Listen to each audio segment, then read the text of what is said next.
Пуньк. Вжух. Why should the gas sector be destroyed?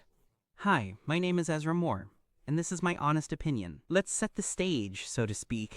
And let's start with the fact that the current war in the Gaza Strip, which has been going on for 667 days, began with an attack by Hamas terrorists on Israel, in which 1,200 people were killed and another 250 were taken hostage. The attack itself, as well as all the atrocities, murders, and kidnappings committed in the course of the attack, have been documented in detail, and both by Hamas militants themselves and suddenly by journalists of many major international publications, who somehow unbelievably found themselves among the terrorists at the time of the attack. But this is a separate topic. I say this just to make it clear that anyone who denies the fact of the Hamas attack, that is, anyone who denies the fact of the attack, which the terrorists themselves are so proud of and which the residents of the Gaza Strip celebrated on October 7th, that is, anyone who says something like Israel attacked itself automatically goes into the category of a brainless beast. We have nothing to talk about with such people. They're just bio-waste, because the Hamas attack on Israel is a fait accompli.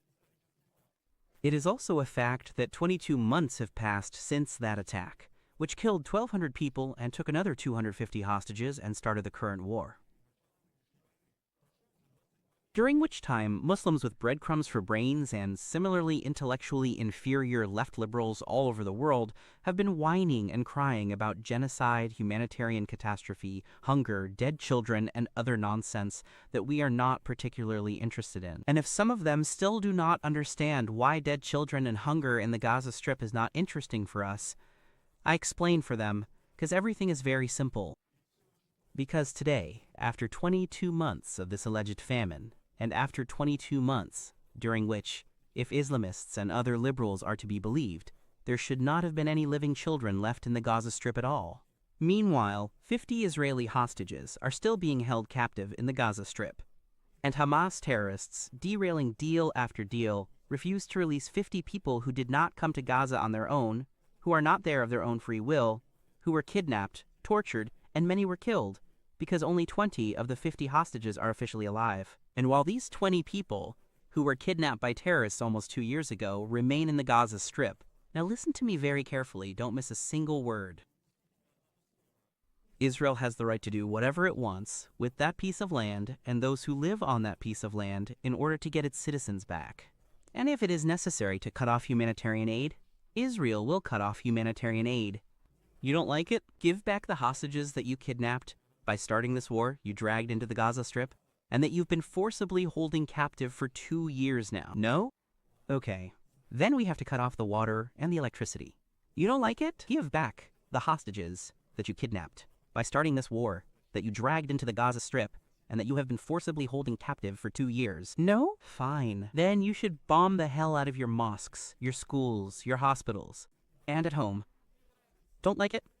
Return the hostages you abducted, starting this war, you dragged to the Gaza Strip, and whom you have been forcibly holding captive for 2 years. No?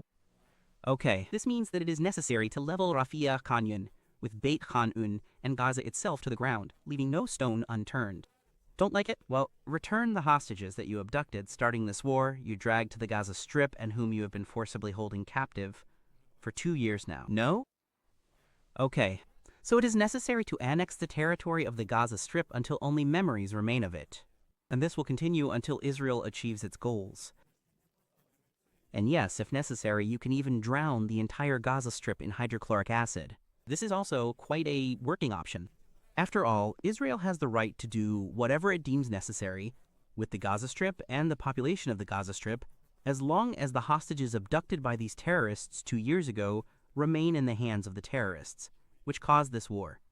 Are you saying that women, children, and civilians are suffering in the Gaza Strip? I don't really care. Why does anyone even for a second admit that the suffering of the people of the Gaza Strip is more important to us than the suffering of our hostages, exactly the same civilians, women, and children captured by terrorists? Or do you think that the suffering of the people of the Gaza Strip should be more important to us than the suffering of all those Israelis who were killed by Palestinian terrorists on October 7th? No, the suffering of the Gaza Strip is not more important to us. And I would even say that their suffering is not important to us at all. And as long as 50 Israeli hostages are still being held captive in the Gaza Strip after almost 2 years of war, Israel will do everything in our power with the Gaza Strip, and we can do a lot. Don't you believe it? Ask Lebanon, Iran, and Syria. But do you know what the most important thing is? Even when 50 hostages are returned, or even more so if suddenly the hostages cannot be returned alive, hydrochloric acid will seem like an easy death to the Palestinian terrorists compared to what Israel should actually do to the Gaza Strip. But there are civilians, women, and children in the Gaza Strip. I don't care about them, and not because we are evil, but simply because we care more about our civilians, our women and our children, whose lives are threatened and will continue to be threatened by Palestinian terrorists as long as they exist and until we wipe them off the face of the earth. We have the right to do whatever we deem necessary with the Gaza Strip and its population until we return the hostages held there.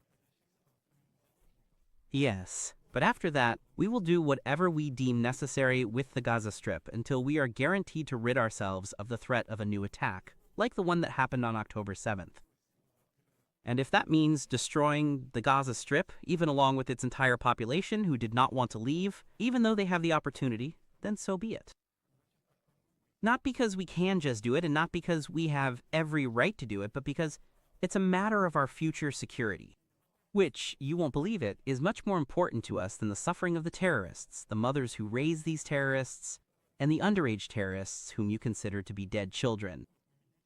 Here's the news for you. Apart from the Israeli hostages, there is no one else innocent in the Gaza Strip. And our task, and I would even say our duty, is to make sure that there are no guilty people there either.